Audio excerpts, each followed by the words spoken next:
மிதுன ராசி. மிதுன ராசியை பொறுத்த வரைக்கும் வண்டி வாகனங்களிலே செல்லும் பொழுது ரொம்ப ரொம்ப ஜாக்கிரதையாக இருக்க வேண்டும். பணம் அப்படின்ற விஷயத்தை பற்றிலாம் ஒன்றும் பிரச்சனையே இல்லைன்னு வச்சுக்கோங்களேன். ஜம்முன்னு இருக்கும், சூப்பராக பணம் வரும், ஒரு ஆளுமைத்தன்மை அப்படிங்கிறது மாதிரியான விஷயங்கள் வரும். உடல் நோய்கள் ஏதாவது இருந்ததுன்னா அந்த நோய்கள் எல்லாம் போகும். கெரியரில் ப்ரமோஷன்ஸ் அப்படின்னு ஏதாவது எதிர்பார்த்துட்டு இருக்கிறவங்களுக்கு வரதுக்கு வாய்ப்புகள் இருக்குது. வேலை கிடைக்காதவர்கள் அப்படின்றவங்களுக்கெல்லாம் வேலை கிடைக்கிறதுக்கு உண்டான வாய்ப்புகள் இருக்குது. அதே போல் வந்து பார்த்தோம்னா உங்களுக்கு பிஸ்னஸில் வந்து பெருசாக ப்ராஃபிட் இல்லைன்னு நினச்சிட்டு இருக்கிறவங்களுக்கெல்லாம் அற்புதமான ப்ராஃபிட் வரக்கூடிய வாய்ப்புகள் இருக்கும். குடும்பத்தில் வந்து பயங்கரமாக குதூகலம் தாண்டவம் ஆடும்னு சொல்லியிருந்தேன் குரு பயிற்சியில். அதே போல் வந்து கண்டிப்பான முறையிலே குதூகலம் தாண்டவம் ஆடத்தான் போகிறது. அதில் எந்த ஒரு மாற்றமுமே கிடையாது.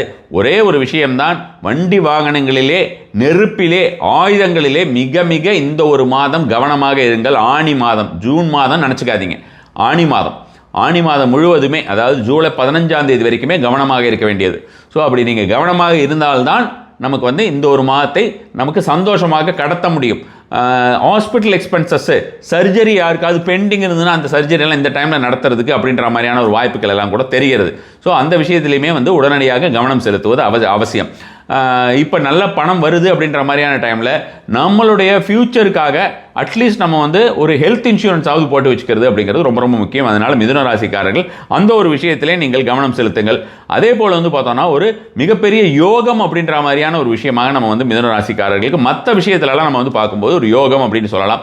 அந்த யோகம் கண்டிப்பான முறையிலே 30 நாளுமே இருக்கும். அதில் வந்து எதுவும் கொஞ்ச நாள் இருக்கும் கொஞ்ச நாள் இருக்காது அப்படின்ற மாதிரிலாம் இல்லை. இந்த 30 நாளுமே நல்ல ஒரு யோகமான ஒரு நாட்களாக இருக்கும். இந்த யோகத்தை கண்டிப்பான முறையிலே பயன்படுத்திக் கொள்ளுங்கள்.